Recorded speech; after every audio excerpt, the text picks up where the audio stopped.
Hello दोस्तों, मैं कमर अब्बास आप लोगों का अपने ही YouTube channel Abbas study centre पे खैर मकदम करता हूँ। आज हम लोग लेकर आए हैं DSSB TGT उर्दू का मॉडल पेपर। और वो मॉडल पेपर कौन सा है? Model paper 1।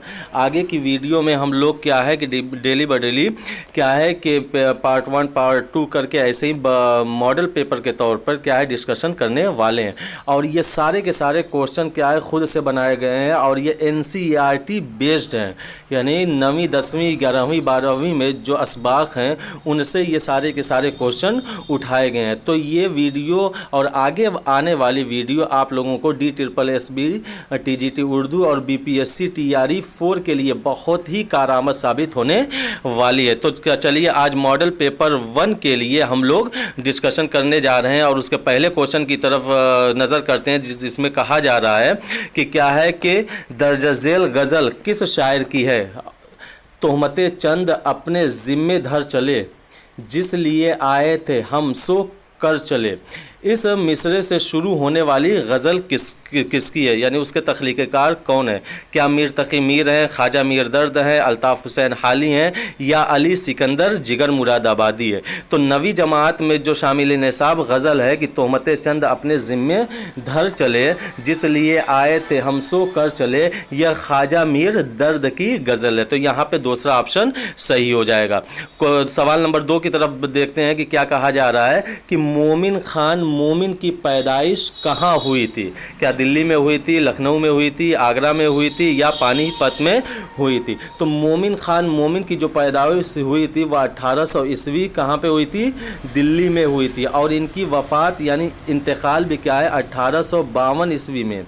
52 ईस्वी में कहाँ पे हुआ था? वो दिल्ली में ही हुआ था। तो इस एतबार से हमारा पहला ऑप्शन यहाँ पे सही हो जाएगा। क्वेश्चन नंबर 3 की तरफ बढ़ते हैं और देखते हैं कि क्या कहा जा रहा है कि असरार खुदी मसनवी के तख्लीकार कौन है? अब देखिए यहाँ पे 2 क्वेश्चन हल हो जा रहा है कि असरार खुदी किस सिनफी हैसियत से ताल्लुक़ रखता है। तो ये क्या है? एक मसनवी है। और इस मसनवी के तख्लीक़कार कौन है? तो क्या है? अल्ताफ़ हुसैन हाली है या मोमिन खान मोमिन है या अल्लामा इकबाल है या हाफिज़ जालंधरी हैं? तो असरार खुदी के जो मसनवी के तख्लीक़कार हैं वह हैं अल्लामा इकबाल। तो इस एतबार से हमारा तीसरा ऑप्शन सही हो जाएगा। क्वेश्चन नंबर 4 की तरफ बढ़ते हैं, देखते हैं कि क्या कहा जा रहा है कि दर्जा झेल में कौन शेरी मजमुआ अली सिकंदर जिगर मुरादाबादी का नहीं है? देखिए ध्यान दीजिएगा, यहाँ पे नहीं का यूज़ किया गया है, नहीं का प्रयोग किया गया।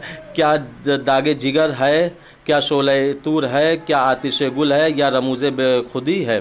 तो इसमें नहीं का इस्तेमाल किया गया है। तो अगर देखा जाए तो अली सिकंदर जिगर मुरादाबादी का जागे जिगर भी उन्हीं का शेरी मजमुआ है, शोले तूर भी उन्हीं का शेरी मजमुआ है, आतिश गुल भी उन्हीं का शेरी मजमुआ है। तो ये 3 के तीनों मजमुए जो हैं वह अली सिकंदर जिगर मुरादाबादी के हैं। तो इस एतबार से ये तीनों ऑप्शन गलत हो जाएगा। और रमूज़े बेखुदी ये अल्लामा इकबाल की तसनीफ़ है। तो इस एतबार से क्या है? हमारा चौथा ऑप्शन यानी रमूज़े बेखुदी सही हो जाएगा। क्वेश्चन नंबर 5 की तरफ आगे बढ़ते हैं और इसमें देखते हैं कि क्या कहा जा रहा है कि हाली का सियासी शऊर किसका तहकीकी मकाला है? क्या मोइन एहसन जज़्बी का है, सर सैयद अहमद ख़ान का है या शिबली नोमानी का है या मोहम्मद हुसैन आज़ाद का है? तो हाली का सियासी शऊर अगर देखा जाए तो ये जो तहकीकी मकाला है वह मोइन एहसन जज़्बी का है। तो यहाँ पे पहला ऑप्शन सही हो जाएगा। क्वेश्चन नंबर 6 की तरफ आगे बढ़ते हैं और देखते हैं कि क्या कहा जा रहा है कि नासिर काज़मी का असल नाम क्या है? क्या नासिर रज़ा काज़मी है, आमिर काज़मी है, नासिर अली काज़मी है या नासिर हुसैन काज़मी है? तो नासिर काज़मी का जो असल नाम है वह नासिर रज़ा काज़मी है। तो यहाँ पे पहला ऑप्शन सही हो जाएगा।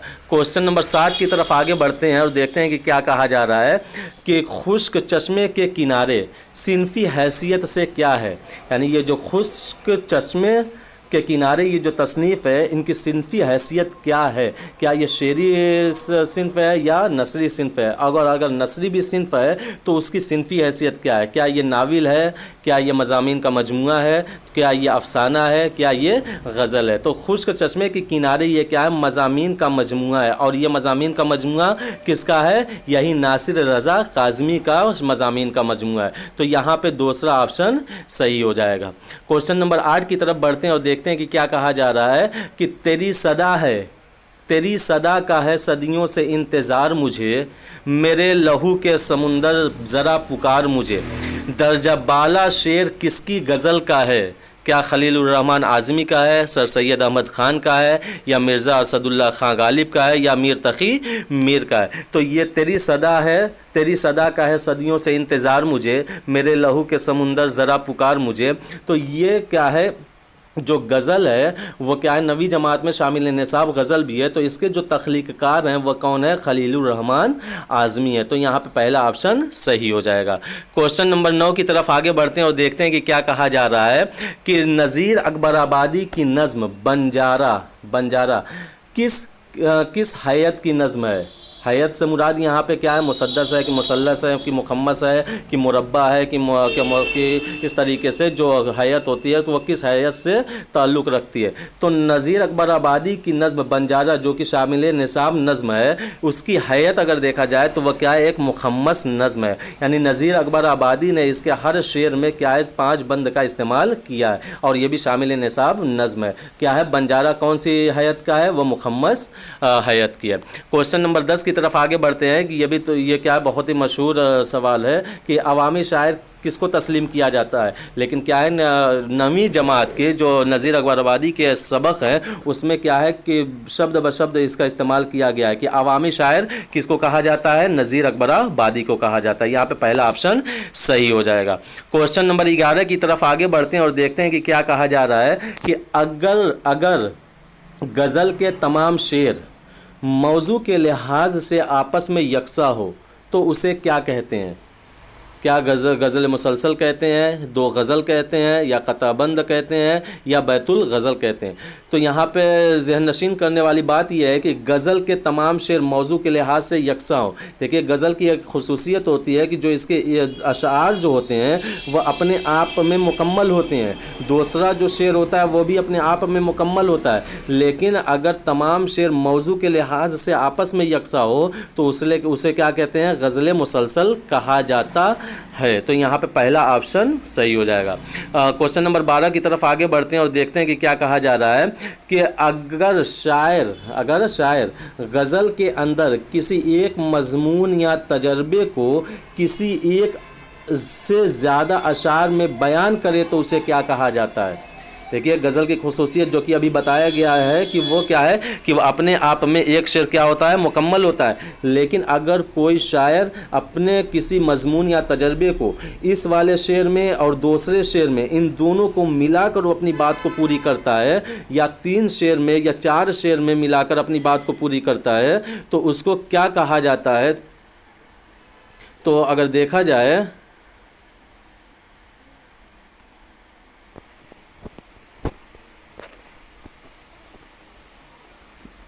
थोड़ा सा बटन दब गई थी इसीलिए वो मिनिमाइज़ हो गया था।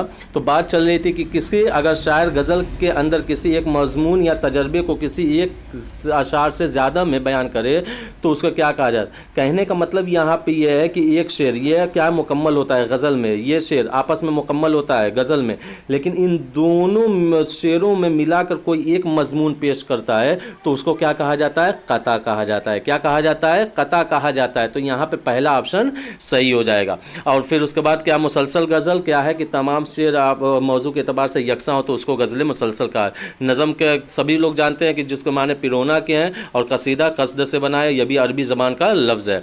क्वेश्चन नंबर 13 की तरफ आगे बढ़ते हैं और देखते हैं कि क्या कहा जा रहा है कि ख्वाजा मीर दर्द जो कि सूफ़ी शायर की हैसियत से भी जाने जाते हैं, के आबाओ अजदाद कहाँ से हिजरत करके दिल्ली आए थे? क्या बुखारा से आए थे, कुस्तुनतनिया से आए थे, ईरान से आए थे या रूस से आए थे? तो ख्वाजा मीर दर्द के जो आबाओ अजदाद हैं वो क्या है कि वो बुखारा से हिजरत करके कहाँ पे आए थे? दिल्ली में आए थे। तो यहाँ पे पहला ऑप्शन सही है। ये दर्ज एनसीईआरटी में क्या है, साफ से एनसीईआरटी में साफ साफ लफ्ज़ों में ये दर्ज है। क्या है उसका पैराग्राफ देखेंगे तो क्या कहाँ से आए थे? बुखारा से आए थे। क्वेश्चन नंबर 13 की तरफ बढ़ते हैं और देखते हैं कि क्या कहा जा रहा है कि ख्वाजा मीर दर्द की तारीख़ पैदाइश क्या है? क्या 1721 है, 1785 है, 1790 है या 1702 है? तो ख्वाजा मीर दर्द की सन पैदाइश कितनी है? 1721 है और इनकी जो सन वफ़ात है वो क्या है? 1785 है। तो यहाँ पे 1721 में पैदा हुए थे और इनका इंतकाल क्या है? 1785 में हुआ था। तो इस एतबार से हमारा पहला ऑप्शन सही हो जाएगा। क्वेश्चन नंबर 15 की तरफ बढ़ते हैं और देखते हैं कि क्या कहा जा रहा है कि दाग देहलवी के उस्ताद कौन थे? मोहम्मद रफ़ी सौदा, शेख इब्राहिम ज़ौक़, मिर्ज़ा गालिब, अल्लामा इकबाल। तो इनमें से अगर देखा जाए तो दाग देहलवी के जो उस्ताद हैं वह शेख इब्राहिम ज़ौक़ हैं। कौन है? शेख इब्राहिम ज़ौक़। तो यहाँ पे दूसरा ऑप्शन सही हो जाएगा। ये एनसीईआरटी में दर्ज है कि क्या है कि दाग देहलवी किसके शागिर्द हैं? शेख इब्राहिम ज़ौक़ के शागिर्द थे। क्वेश्चन नंबर 16 की तरफ आगे बढ़ते हैं और देखते हैं कि क्या कहा जा रहा है कि दाग देहलवी को नाज़िम यार जंग, दबीरुद्दौला, फसीहुल मुल्क का खिताब किसने अता किया? क्या उनके उस्ताद ने, उनके शागिर्द ने, अवाम ने या उनके ख़ानदान वालों ने? तो दाग देहलवी को जो नाज़िम यार जंग या दबीरुद्दौला या फसीहुल मुल्क ये सब के सब उनको क्या है? खिताब मिला था, लेकिन उनको खिताब देने वाले कौन थे? उनके शागिर्द थे। तो यहाँ पे क्या है? दूसरा ऑप्शन सही हो जाएगा। क्वेश्चन नंबर 17 की तरफ आगे बढ़ते हैं और देखते हैं कि क्या कहा जा रहा है कि नवाब मिर्ज़ा ख़ान दाग कहाँ पैदा हुए? क्या दिल्ली में पैदा हुए, बनारस में पैदा हुए, लखनऊ में पैदा हुए या कलकत्ता में पैदा हुए? तो नवाब मिर्ज़ा ख़ान दाग देहलवी कहा जाता है। तो इनकी पैदाइश क्या है कि दिल्ली में पैदा हुए थे। तो ये क्या है? ऑप्शन नंबर 1 सही है यहाँ पे। क्वेश्चन नंबर 18 की तरफ आगे बढ़ते हैं और देखते हैं कि क्या कहा जा रहा है कि दर्जा झेल में दाग देहलवी का मजमुआ नहीं है। दाग क्या है? मजमुआ नहीं है। गुलजारे दाग, फरियादे दाग, यादगारे दाग या हयाते दाग। तो ऊपर के तीनों, चाहे वो गुलजारे दाग हो ये भी दाग देहलवी का मजमुआ है, फरियादे दाग हो ये भी दाग देहलवी का मजमुआ है, यादगारे दाग हो ये भी दाग देहलवी का मजमुआ है। यहाँ पे हयाते दाग क्या है कि ये दाग देहलवी का मजमुआ नहीं है और हयाते दाग क्या है? कोई भी तसनीफ़ भी नहीं है, ये सिर्फ वैसे ही ऐड किया गया है। तो यहाँ पे चौथा ऑप्शन सही हो जाएगा। क्वेश्चन नंबर 19 की तरफ बढ़ते हैं और देखते हैं क्या कहा जा रहा है कि अल्लामा इकबाल का पूरा नाम क्या है? शेख मोहम्मद इकबाल, शेख इकबाल अहमद या इकबाल रज़ा। तो अल्लामा इकबाल का पूरा नाम क्या है? शेख मोहम्मद इकबाल। यहाँ पे पहला ऑप्शन सही हो जाएगा। क्वेश्चन नंबर 20 की तरफ बढ़ते हैं और देखते हैं कि क्या कहा जा रहा है कि अंग्रेज़ी हुकूमत की तरफ से अल्लामा इकबाल को सर का खिताब किस सन में अता हुआ? क्या 1912 में हुआ, 1930 में हुआ, 1923 में हुआ या 1933 में हुआ? तो अल्लामा इकबाल को जो अंग्रेज़ों की तरफ से सर का खिताब मिला था वो 1923 में मिला था। यहाँ पे तीसरा ऑप्शन सही है। क्वेश्चन नंबर 21 की तरफ आगे बढ़ते हैं कि गुलों में रंग भरे बाद नौबहार चले, इस मिसरे से शुरू होने वाली गज़ल के तख्लीक़कार कौन है? क्या फैज़ अहमद फैज़ हैं, मोइन अहसन जज़्बी हैं, खलीकुर रहमान आज़मी है या परवीन शाकिर हैं? तो गुलों में रंग भरे बाद नौबहार चले ये भी क्या है? एनसीईआरटी की 9वीं जमात में शामिल निसाब गज़ल है। ये क्या है कि फैज़ अहमद फैज़ की गज़ल है। यहाँ पे पहला ऑप्शन सही हो जाएगा। अगले क्वेश्चन की तरफ आगे बढ़ते हैं कि नज़्म बंजारा के शायर हैं नज़ीर अकबर आबादी हैं, इस्माइल मेरठी हैं या अकबर इलाहाबादी हैं या शौक़ किदवाई हैं? तो नज़्म जो बंजारा है जो कि क्या है, जो किस हैत में है? मुखम्मस की हैत में है। इसके जो तख्लीक़कार हैं वह नज़ीर अकबर आबादी हैं जिसको अवामी शायर के नाम से भी जाना जाता है।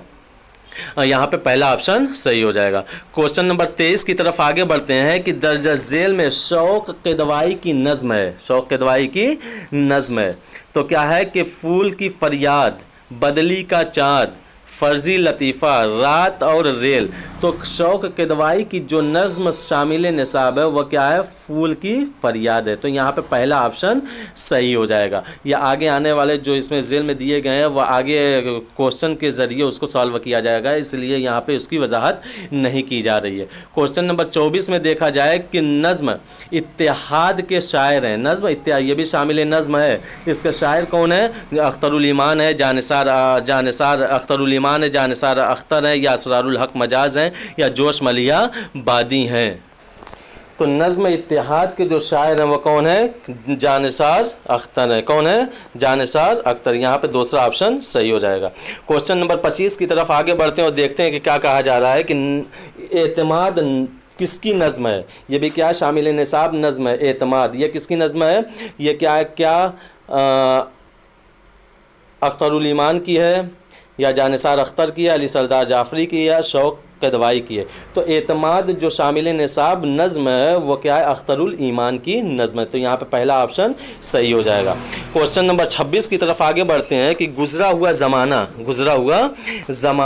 इंशाइया किसकी तख्लीक है? गुज़रा हुआ ज़माना इंशाइया के तख्लीकार कौन है? क्या रशीद अहमद सिद्दीकी हैं, सर सैयद अहमद ख़ान है, अल्ताफ़ हुसैन हाली है, या नज़ीर अहमद है? तो यहाँ पे जो गुज़रा हुआ ज़माना जो इंशाइया जो शामिल निसाब है वो सर सैयद अहमद ख़ान का है। अगले क्वेश्चन की तरफ आगे बढ़ते हैं कि दर्जा झेल में रशीद अहमद सिद्दीकी का इंशाइया कौन सा है?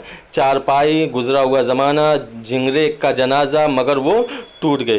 तो अगर देखा जाए रशीद अहमद सिद्दीकी का जो इंशाइया जो कि शामिल निसाब इंशाइया भी है वो कौन है? चारपाई है। यहाँ पे पहला ऑप्शन सही हो जाएगा। तो यहाँ पे गुज़रा हुआ ज़माना की बात की है जो कि अभी ऊपर बयान किया गया है कि सर सैयद का झिंगरे का जनाजा क्या? ख्वाजा हसन निज़ामी का है। क्वेश्चन नंबर 28 की तरफ आगे बढ़ते हैं कि हज्जे अकबर की सिनफी हैसियत क्या है? क्या ये नावल है, अफसाना है, ड्रामा है, या मजमून है? तो हज्जे अकबर क्या है? जो सिनफी हैसियत से एक अफसाना है। तो यहाँ पे क्या है? दूसरा ऑप्शन सही हो जाएगा। क्वेश्चन नंबर 29 की तरफ आगे बढ़ते हैं और देखते हैं कि क्या कहा जा रहा है कि हज्जे अकबर किसका अफसाना है? सालिहा आबिद हुसैन का है, मुंशी प्रेमचंद का है, अब्दुल हलीम शरर का है, या कृष्ण चंद का है? तो हज्जे अकबर जो सिनफी हैसियत का एक अफसाना है वो मुंशी प्रेमचंद का लिखा हुआ अफसाना है। तो यहाँ पे दूसरा ऑप्शन सही हो जाएगा। क्वेश्चन नंबर 30 की तरफ देखते हैं कि क्या कहा जा रहा है कि अफसाना मगर वो टूट गई के मुसन्निफ हैं? मुंशी प्रेमचंद, सर सैयद अहमद ख़ान, सालिहा आबिद हुसैन, ख्वाजा गुलामुस सैयदैन। तो अफसाना मगर वो टूट गई के जो तख्लीक़कार हैं वह कौन है? सालिहा आबिद हुसैन है। यहाँ पे तीसरा ऑप्शन सही हो जाएगा। क्वेश्चन नंबर 31 की तरफ आगे बढ़ते हैं कि जीने का सलीका की सिनफी हैसियत क्या है? जीने का सलीका की सिनफी हैसियत क्या है?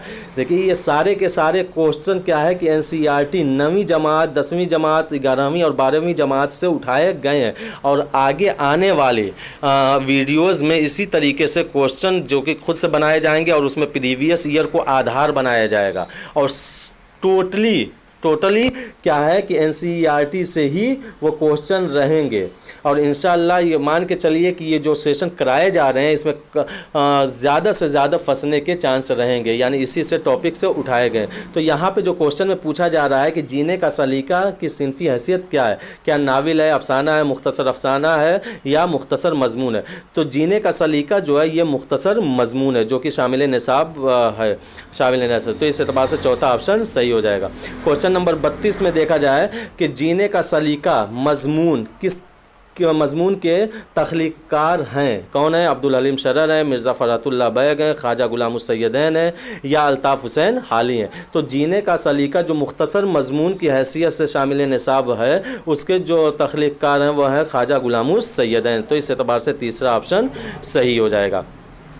तो क्वेश्चन नंबर 33 की तरफ बढ़ते हैं कि देहात की ज़िंदगी किसका मजमून है? अब्दुल हलीम शरर का है, मिर्ज़ा फ़रहतुल्लाह बैग का है, अल्ताफ़ हुसैन हाली का है या ख्वाजा गुलामुस सैयदैन का है? तो देहात की ज़िंदगी जो मजमून है उसके जो तख्लीक़कार हैं वो अब्दुल हलीम शरर हैं। तो यहाँ पे पहला ऑप्शन सही हो जाएगा। क्वेश्चन नंबर 34 की तरफ बढ़ते हैं कि मिर्ज़ा फ़रहतुल्लाह बैग उर्दू के मशहूर खाका निगार हैं, अफसाना निगार हैं, नावल निगार हैं, मसनवी निगार हैं। तो मिर्ज़ा फ़रहतुल्लाह बैग जो क्या है एक मशहूर खाका निगार की हैसियत से जाने जाते हैं। जैसे कि क्या है नज़ीर अहमद की कहानी कुछ मेरी कुछ उनकी ज़बानी, इनका बहुत ही मशहूर खाका है और इस हैसियत से क्या है कि ये पहले खाका निगार की हैसियत से भी जाने जाते हैं। तो क्वेश्चन नंबर 35 की तरफ बढ़ते हैं कि नज़ीर अहमद की कहानी कुछ मेरी और कुछ उनकी ज़बानी खाका के तख्लीक़कार कौन है? क्या मिर्ज़ा फ़रहतुल्लाह बैग हैं, डिप्टी नज़ीर अहमद हैं, अल्ताफ़ हुसैन हाली हैं या मोइन हसन जज़मी है? तो अभी बताया गया था कि क्या है कि नज़ीर अहमद की कहानी कुछ मेरी और कुछ उनकी ज़बानी, इस खाका के जो तख्लीक़कार हैं वह मिर्ज़ा फ़रहतुल्लाह बैग हैं। क्वेश्चन नंबर 36 की तरफ 36 में देखते हैं कि क्या कहा जा रहा है कि ख्वाजा हसन निज़ामी के फनपारा मच्छर किस सिन्फ से है, किस सिन्फ अदब से है? क्या ये रिपोर्टाज है, खाका है, इंशाइया है या मजमून है? तो ख्वाजा हसन निज़ामी का जो मच्छर है उसकी सिन्फी हैसियत क्या है? एक ये इंशाइया है। जैसे झिंगरे का जनाजा है, मच्छर हो गया, ये सारे के सारे क्या है? ख्वाजा हसन निज़ामी के इंशाइया है। तो यहाँ पे तीसरा ऑप्शन सही हो जाएगा। क्वेश्चन नंबर 37 की तरफ बढ़ते हैं कि चाँद नगर किस शायर का शेरी मजमूआ है? देखिए ये बीपीएससी टीआरई 3 में पूछा गया था, बीपीएससी टीआरई 3 में पूछा गया था कि चाँद नगर किसका मजमूआ है? क्या सरदार जाफरी का है, नासिर काज़मी का है या इब्ने इंशा का है, फैज़ अहमद फैज़ का है? तो चाँद नगर क्या है जो शेरी मजमूआ है वो किसका है? इब्ने इंशा का। यहाँ पे तीसरा ऑप्शन सही हो जाएगा। क्वेश्चन नंबर 38 में देखते हैं कि खुदा हाफिज़ का ताल्लुक़, यहाँ पे मिस्टेक हो गई टाइपिंग में, का ताल्लुक़ किस सिन्फ़ अदब से है? क्या ये ड्रामा है, नावल है, अफसाना है या मजमून है? तो खुदा हाफिज़ जो है ये सिन्फ़ी हैसियत के एतबार से एक ड्रामा है। किसका लिखा हुआ? शौकत थानवी का लिखा हुआ, शौकत थानवी का लिखा हुआ एक ड्रामा है। तो यहाँ पे ऑप्शन नंबर 1 सही हो जाए, जो कि सही हो जाएगा, जो कि आगे आने वाले क्वेश्चन में भी उसको मेंशन किया गया है कि किसका ड्रामा है। कि क्वेश्चन नंबर 29 में कि ड्रामा खुदा हाफिज़ किसकी तख्लीक है? शौकत थानवी की है, इम्तियाज़ अली ताज की है, मोहम्मद मुजीब की है, कृष्ण चंद की है? तो ड्रामा खुदा हाफिज़ के तो जो तख्लीक़कार हैं वो क्या है? शौकत थानवी है। यहाँ पे पहला ऑप्शन सही हो जाएगा। क्वेश्चन नंबर 40 में क्या है? मुफलिसी सब बहार खोती है, मुफलिसी सब बहार खोती है, इस मिसरे से शुरू होने वाली गज़ल किसकी तख्लीक है? क्या वली मोहम्मद वली की है, मीर तकी मीर की है, मिर्ज़ा गालिब की है या हसरत मोहानी की है? तो क्या है? मुफलिसी सब बहार खोती है, इस मिसरे से जो गज़ल शुरू होती है वह क्या है? वह वली मोहम्मद वली की है। तो यहाँ पे पहला ऑप्शन सही हो जाएगा। तो दोस्तों आज हम लोगों ने 40 क्वेश्चन बतौर मॉडल पेपर किए हैं। तो अगले आने वाले सेशन में हम लोग क्या करेंगे, इसके आगे मॉडल पेपर 2, मॉडल पेपर 3 और सारे के सारे क्या है कि जो एनसीईआरटी बेस्ड होंगे, एनसीईआरटी से क्वेश्चन उठाए जाएंगे। तो क्या है कि उससे आप लोग बहुत ज़्यादा मुस्तफ़ीज़ हो सकते हैं। तो मैं आप लोगों से गुजारिश करता हूं कि आप लोग अब्बास स्टडी सेंटर यूट्यूब पे जाकर लाइक करें, सब्सक्राइब करें और शेयर करें और ज़्यादा से ज़्यादा सब्सक्राइब करने की कोशिश करें। और ये आज की पीडीएफ क्या है कि Abbas study centre Telegram channel पे शेयर कर दी जाएगी, जहां से आप लोग उसको खुद से मुताला कर सकते हैं। तो मुझे उम्मीद है कि आज आप लोगों को ये वीडियो बहुत ही पसंद आई होगी। तो अपने दोस्तों को लाइक करें, शेयर करें और ज़्यादा से ज़्यादा कमेंट करें और ज़्यादा से ज़्यादा सब्सक्राइब करें। मिलते हैं अगली वीडियो में एक नए सेशन के साथ और एक नए मॉडल पेपर के साथ, जो कि बीपीएससी टीआरई 3 और बीपीएससी टीआरई 4 और DSSB TGT उर्दू के लिए बहुत ज़्यादा कारआमद होगी इंशाअल्लाह। खुदा हाफिज़।